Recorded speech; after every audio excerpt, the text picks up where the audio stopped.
नमस्कार, मैं डॉक्टर विजय शुक्ल और आप देख रहे हैं न्यूज ट्रे। नदियां बोलती नहीं हैं, वे बहती हैं और जब वे बोल नहीं पाती तब उनके हिस्से की चुप्पी हम पर भारी पड़ती है।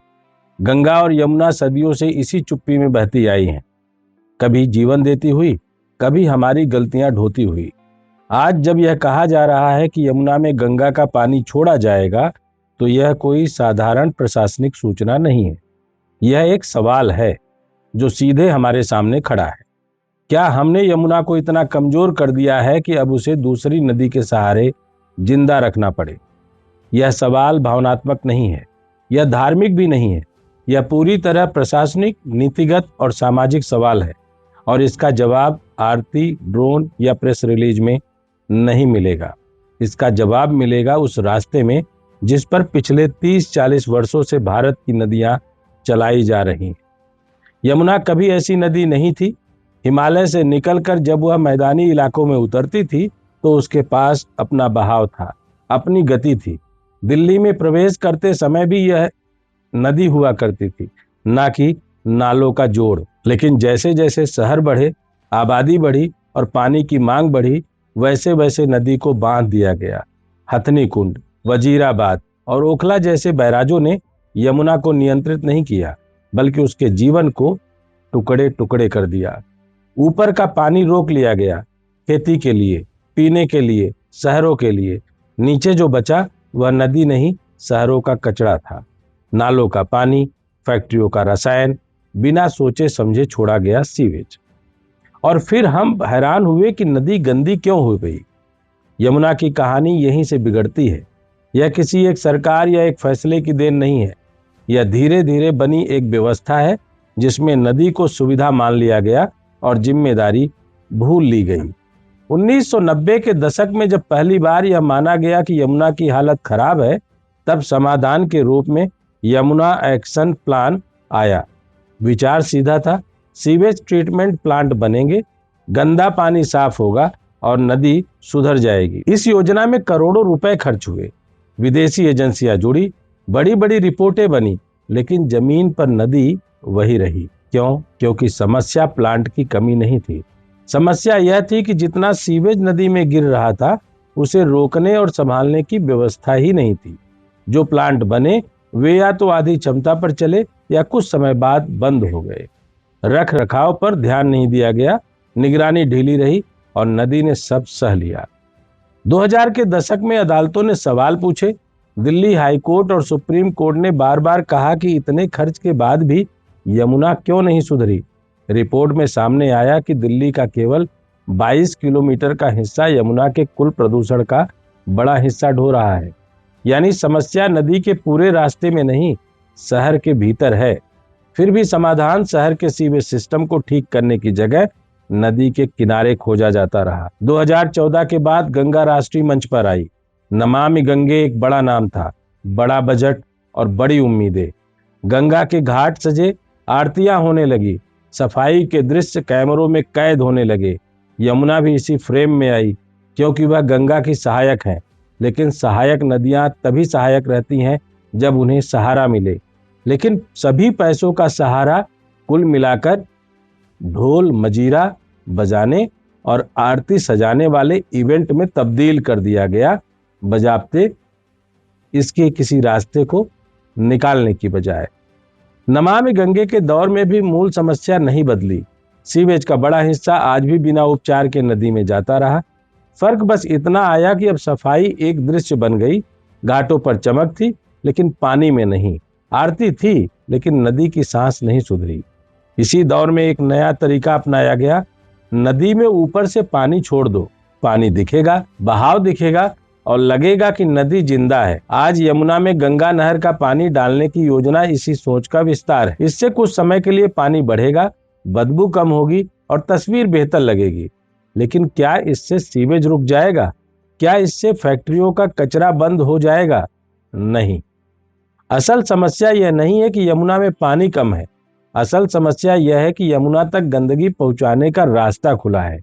भारत के ज्यादातर शहरों में आज भी सीवेज और बारिश का पानी एक ही नाली में बहता है।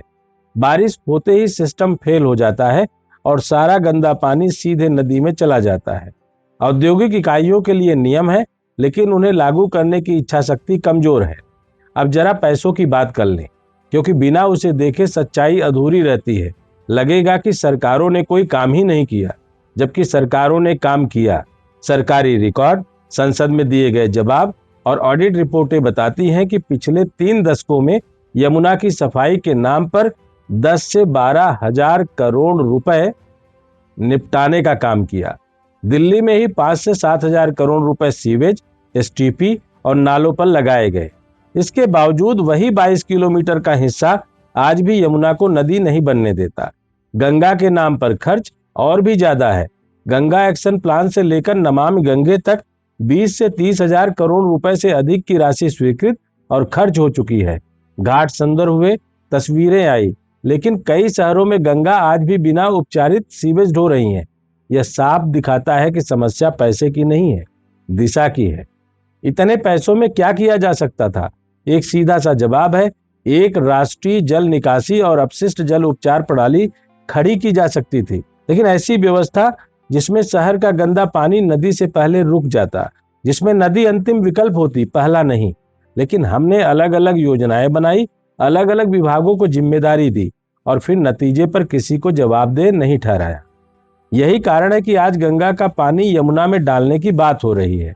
यह कोई समाधान नहीं है, यह एक तरह की स्वीकारोक्ति है कि हम अब तक सही काम नहीं कर पाए और अब बस हमसे कुछ हो नहीं पाएगा।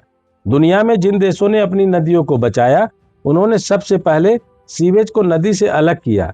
वहां नदी में गंदा पानी डालना अपराध है।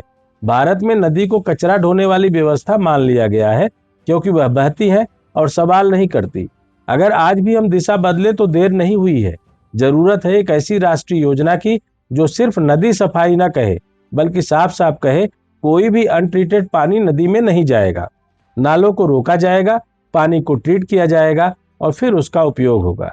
नदी तक वह पानी पहुंचेगा तो उसे नुकसान ना दे। यह काम आरती से नहीं होगा, यह काम ड्रोन से भी नहीं होगा, यह काम भाषणों से भी नहीं होगा, और यह काम आरती, ढोल मजीरा और चिल्ला चिल्ला करके बड़े बड़े होर्डिंग और एनजीओ को पैसा बांटने से भी नहीं होगा। यह काम पाइपलाइन, सेंसर, कानून और रोजमर्रा के प्रवर्तन से होगा।